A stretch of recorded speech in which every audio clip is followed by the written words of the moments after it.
Sering kita dapati sebagian ustadz atau kiai yang mengatakan tahlilan kok dilarang? Tahlilan kan artinya la ilaha illallah. Tentunya tidak seorang pun muslim yang melarang tahlilan. Bahkan yang melarang tahlilan adalah orang yang tidak diragukan lagi kekafirannya. Akan tetapi yang dimaksud dengan istilah tahlilan di sini adalah acara yang dikenal oleh masyarakat, yaitu acara kumpul-kumpul di rumah kematian sambil makan-makan disertai mendoakan sang mayit agar dirahmati oleh Allah Subhanahu wa taala. Lebih aneh lagi jika ada yang melarang tahlilan langsung dikatakan dasar Wahabi, seakan-akan pelarangan melakukan acara tahlilan adalah bid'ah yang dicetuskan oleh kaum Wahabi. Sementara para pelaku acara tahlilan mengaku-ngaku bahwa mereka bermazhab Syafi'i. Ternyata para ulama besar dari mazhab Syafi'iyah telah mengingkari acara tahlilan dan menganggap acara tersebut sebagai bid'ah yang mungkar atau minimal bid'ah yang makruh. Kalau begitu para ulama Syafi'iyah seperti Al-Imam Asy-Syafi'i dan Imam An-Nawawi dan yang lainnya adalah Wahabi. Bagi teman-teman sekalian yang penasaran dengan kelanjutan dari pembahasan kali ini, maka tonton terus video ini hingga selesai agar kita menemukan fakta yang sebenarnya.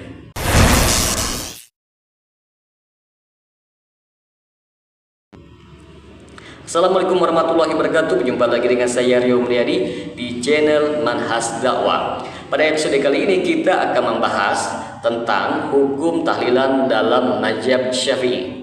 Tentu sangat tidak diragukan lagi bahwa acara tahlilan sebagaimana acara Maulid Nabi dan bid'ah-bid'ah yang lainnya tidaklah pernah dilakukan oleh Nabi SAW. Tidak juga para sahabatnya, tidak juga para tabi'in, dan bahkan tidak juga pernah dilakukan oleh 4 imam mazhab seperti Abu Hanifah, Malik, Syafi'i, dan Ahmad rahimahumullah. Tidaklah diragukan lagi bahwa Nabi SAW telah kehilangan banyak saudara, karib kerabat, dan juga para sahabat beliau yang meninggal di masa kehidupan beliau. Anak-anak beliau seperti Ruqayyah, Ummul Kalsum, Zainab, dan Ibrahim, mereka meninggal semasa hidup beliau. Akan tetapi tak seorang pun dari mereka yang ditahlilkan oleh Nabi Sallallahu Alaihi Wasallam. Apakah semuanya dikuburkan oleh Nabi seperti menguburkan seekor kucing? Istri beliau yang sangat beliau cintai yaitu Khadijah radhiyallahu anha juga meninggal di masa hidup beliau. Akan tetapi sama sekali tidak beliau tahlilkan. Jangankan hari ketiga, ketujuh, 40, 100, bahkan 1000, sehari saja beliau tidak pernah mentahlilkannya. Demikian juga kerabat-kerabat beliau yang beliau cintai meninggal di masa hidup beliau seperti paman beliau Hamzah bin Abdul Muthalib, sepupu beliau Ja'far bin Abi Thalib, dan juga sekian banyak sahabat-sahabat beliau yang meninggal di medan pertempuran. Tidak seorang pun dari mereka yang ditahlilkan oleh Nabi Sallallahu Alaihi Wasallam. Demikian pula jika kita beranjak kepada zaman Al-Khulafa Ar-Rasyidin, yaitu Abu Bakar, Umar, Utsman, dan Ali, tidak seorang pun yang mereka lakukan tahlilan terhadap saudara mereka atau sahabat-sahabat mereka yang meninggal dunia. Nah, lantas apakah acara tahlilan yang tidak dikenal oleh Nabi dan para sahabatnya bahkan bukan merupakan syariat tatkala itu, lantas sekarang berubah statusnya menjadi syariat yang sunnah untuk dilakukan, bahkan wajib? Sehingga jika ditinggalkan maka timbullah celaan. Sungguh indah perkataan Al-Imam Malik, gurunya Al-Imam Asy-Syafi'i rahimahumullah. Famalam yakun yauma idzin dinan la yakunul yauma dinan. Maka perkara apa saja yang pada hari itu, yaitu pada hari disempurnakannya agama kepada Nabi, yaitu masa Nabi dan para sahabatnya, bukan merupakan perkara agama, maka pada hari ini juga bukan merupakan perkara agama. Bagaimana bisa suatu perkara yang jangankan merupakan perkara agama, bahkan tidak dikenal sama sekali di zaman para sahabat, kemudian lantas sekarang menjadi bagian dari agama? Yang lebih tragisnya lagi, acara tahlilan ini ternyata terasa berat bagi sebagian kaum muslimin yang rendah tingkat ekonominya, yang seharusnya keluarga yang ditinggal mati dibantu, ternyata kenyataannya malah dibebani dengan acara yang berkepanjangan. Biaya terus dikeluarkan untuk tahlilan hari ketiga, ke-7, 40, 100, bahkan hari ke-1000. Tatkala datang kabar tentang meninggalnya Ja'far radhiyallahu anhu, maka Nabi sallallahu alaihi wasallam bersabda, "Isna'u li ali Ja'far ta'aman fa innahu qad atahum ma yusdiluhum." Buatlah makanan untuk keluarga Ja'far karena sesungguhnya telah datang kepada mereka perkara yang menyibukkan mereka. Hadis riwayat Abu Dawud nomor hadis 3132. Al-Imam Asy-Syafi'i berkata di dalam kitabnya dan aku menyukai jika para tetangga mayat atau para kerabatnya untuk membuat makanan bagi keluarga mayat yang mengenyangkan mereka pada siang dan malam hari kematian sang mayat. Karena hal ini adalah sunnah dan bentuk kebaikan, dan ini merupakan perbuatan orang-orang baik sebelum kami dan sesudah kami. Karena tatkala datang kabar tentang kematian Ja'far, maka Rasulullah Shallallahu Alaihi Wasallam bersabda, buatkanlah makanan untuk keluarga Ja'far, karena telah datang kepada mereka perkara yang menyibukkan mereka.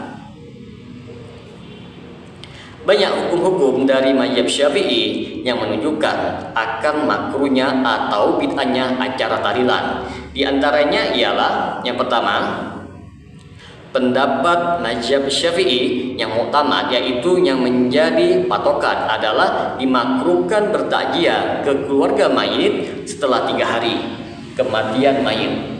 Tentunya hal ini jelas bertentangan dengan acara tahlilan yang dilakukan berulang-ulang pada hari ke-7, 40, 100, bahkan hari ke-1000.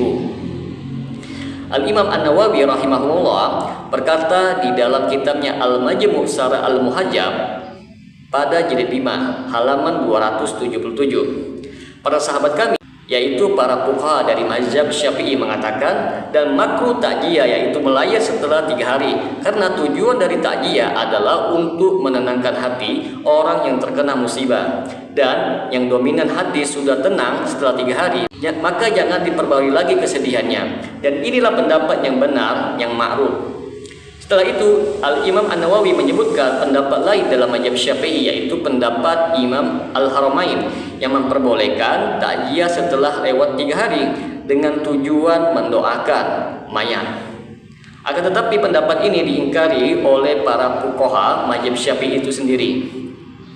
Al-Imam An-Nawawi berkata, dan Imam Al-Haramain menghikayatkan suatu pendapat dalam mazhab Syafi'i bahwasanya tidak ada batasan hari dalam bertakziah, bahkan boleh bertakziah setelah 3 hari dan meskipun telah lama waktu, karena tujuannya adalah untuk berdoa, untuk kuat dalam bersabar, dan larangan untuk berkeluh kesah. Dan hal-hal ini bisa terjadi setelah waktu yang lama. Pendapat ini dipilih oleh Abul Abbas bin Al-Qas dalam kitabnya Al-Talqis, Al-Qopal dalam syarahnya, dan para ahli fikih dalam mazhab Syafi'i yang lainnya mengingkarinya. Dan pendapat mazhab Syafi'i adalah adanya takziah, akan tetapi tidak ada takziah setelah 3 hari. Dan ini adalah pendapat yang dipastikan oleh mayoritas ulama. Al-Mutawali dan yang lainnya berkata, kecuali jika salah seorang tidak hadir dan hadir setelah 3 hari, maka ia boleh bertakziah. Teman-teman sekalian, lihatlah perkataan Al-Imam An-Nawawi ini menunjukkan bahwasanya dalil untuk mendoakan sang mayat tidak bisa dijadikan sebagai argumen untuk membolehkan acara tahlilan. Yang kedua, mazhab Syafi'i memakruhkan sengajanya keluarga mayat berkumpul-kumpul lama dalam rangka menerima tamu-tamu yang bertakziah. Akan tetapi hendaknya mereka segera pergi dan mengurusi kebutuhan mereka. Al-Imam An-Nawawi rahimahumullah berkata, adapun duduk-duduk untuk takziah, maka Al-Imam Asy-Syafi'i menaskan, yaitu menyatakan dan juga sang penulis kitab Al-Muhadzab serta seluruh ahli fikih dari mazhab Syafi'i akan makruhnya hal tersebut. Mereka para ulama mazhab Syafi'i berkata yang dimaksudkan dengan duduk-duduk untuk takziah adalah para keluarga mayat berkumpul di rumah, lalu orang-orang yang bertakziah hendaknya mendatangi mereka. Mereka para ulama mazhab Syafi'i berkata akan tetapi hendaknya mereka yaitu keluarga mayat pergi untuk memenuhi kebutuhan mereka, maka barang siapa yang bertemu mereka memberi takziah kepada mereka, dan hukumnya tidak berbeda antara lelaki dan para wanita. Dalam hal ini dimakruhkannya duduk-duduk untuk takziah. Al-Imam Asy-Syafi'i berkata dalam kitabnya dan aku benci al-ma'thim, yaitu berkumpulnya orang-orang di rumah keluarga mayat meskipun mereka tidak menangis, karena hal ini hanya memperbarui kesedihan dan membebani pembiayaan. Ini adalah lafal nas dari Imam Syafi'i dalam kitabnya dan beliau diikuti oleh para ahli fikih dalam mazhab Syafi'i. Sangat jelas dari pernyataan Al-Imam An-Nawawi bahwasanya para ulama mazhab Syafi'i memandang makruhnya berkumpul-kumpul di rumah keluarga mayit karena ada 3 alasan. Yang pertama, hal ini hanya memperbarui kesedihan. Karenanya dimakruhkan berkumpul-kumpul meskipun mereka tidak menangis. Yang kedua, hal ini hanya menambah biaya. Yang ketiga, hal ini adalah bid'ah yaitu muhdas. Yang ketiga, mazhab Syafi'i memandang bahwa perbuatan keluarga mayat yang membuat makanan agar orang-orang berkumpul di rumah keluarga mayat adalah perkara bid'ah. Sebagaimana yang telah kita sebutkan bahwa Al-Imam Asy-Syafi'i mengatakan dalam kitabnya dan aku menyukai jika para tetangga mayat atau para kerabatnya untuk membuat makanan bagi keluarga mayat yang mengenyangkan mereka pada siang dan malam hari kematian sang mayat, karena hal ini adalah sunnah dan bentuk kebaikan, dan ini merupakan perbuatan orang-orang baik sebelum kami dan sesudah kami. Karena tatkala datang kabar tentang kematian Ja'far, maka Rasulullah SAW bersabda, buatkanlah makanan untuk keluarga Ja'far, karena telah datang kepada mereka perkara yang menyibukkan mereka.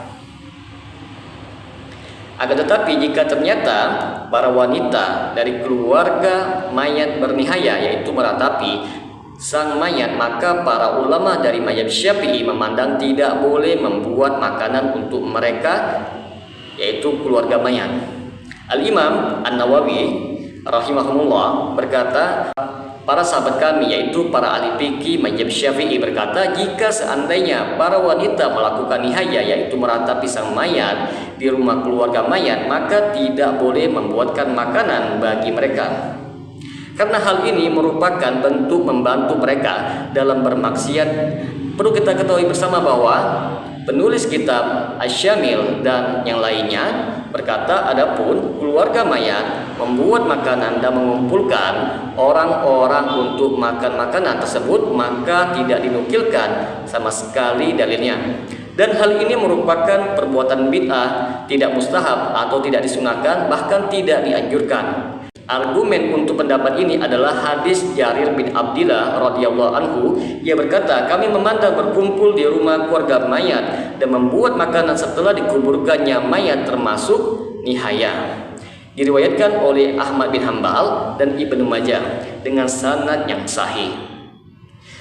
Semoga dengan sedikit penjelasan ini dapat memberikan manfaat bagi teman-teman sekalian, dan apabila channel ini dapat memberikan manfaat bagi teman-teman sekalian, silakan subscribe dan share. Semoga bermanfaat. Assalamualaikum warahmatullahi wabarakatuh.